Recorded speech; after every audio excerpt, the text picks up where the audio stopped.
fear is a constant as well. I mean, our parents have fear of, what they are doing. We have, of course, constant fear, but the thing is that you can't let it drive what you really want to do. I think in this new world, to give you an example, when I graduated Cornell, everyone, thought that, okay, I have this cushy job in the US, why not? And this was in 2014, why not work there?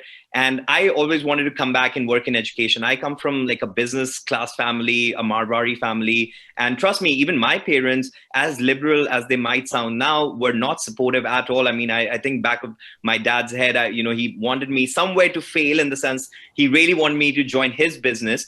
But it took me time. I went from one place to another. I figured out a way. And all you have to really do is you have to find pain points. I mean, there are always pain points in our society. The way we are consuming content, the way, people, new jobs with writing, with reading. I mean, there's so many new jobs also coming up, the way the old jobs are sort of dying, right? So, I mean, I can't really hold someone's hand and tell them that, listen, it's all going to be okay. It is an uncharted territory that we are entering. But as I said, till the time you're a go-getter, and I know it's a little harder, but in today's world, it's not that hard to work on some of the skill sets that I talked about, which is really sitting in front of your computer and emailing 50 people, right, whom you really believe in a cause, you really believe in something. And once you keep doing that, by the time you graduate college, you will yourself be so much more independent, and you'll know what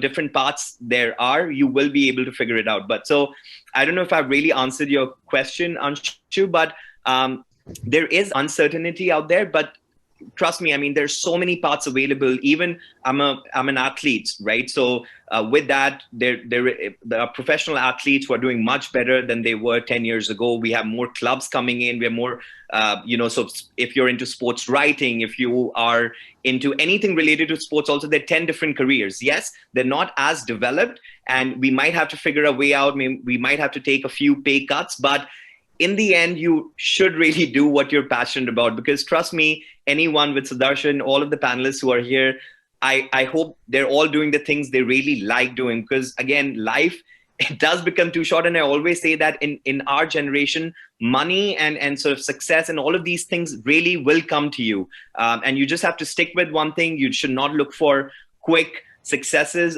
When one other panelists were talking about, I saw his bio that he wants to do an MBA in finance. I generally tell students to wait till 28, 29 years of age to really go for the MBA or go for a master's. Because again, once you spend 4 or 5 years in the job market, you really get to know what are some of the areas that you want to, deep dive into later on. So don't really just go from one college to another. Really take your time, figure out, and I think that's going to be life. Really is the biggest teacher in this sense. Not trying to be more philosophical, and you'll figure a way out. I couldn't agree more. Like, I feel like the fears are also in the students, because until a month ago, even I was planning on taking computer science because I thought that was the safe path, that was the easy path.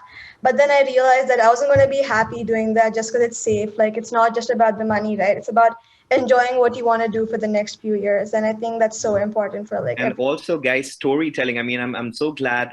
Just last point, when Anshu and Kajal spoke about what they want to do, I'm so glad when Anshu said that, okay, she wants to study architecture because she wants to change the way we experience the world out. Or when Kajal talked about, I think it was writing, and it was about how the words change, perception. So you guys are storytellers there, right? You're not trying to say that, okay, I want to work for an architectural firm. You're talking about stories. And till the time, you find a company or you talk about your passion, you will find a company which is aligned to your, mindset. And I think that's the main thing moving forward.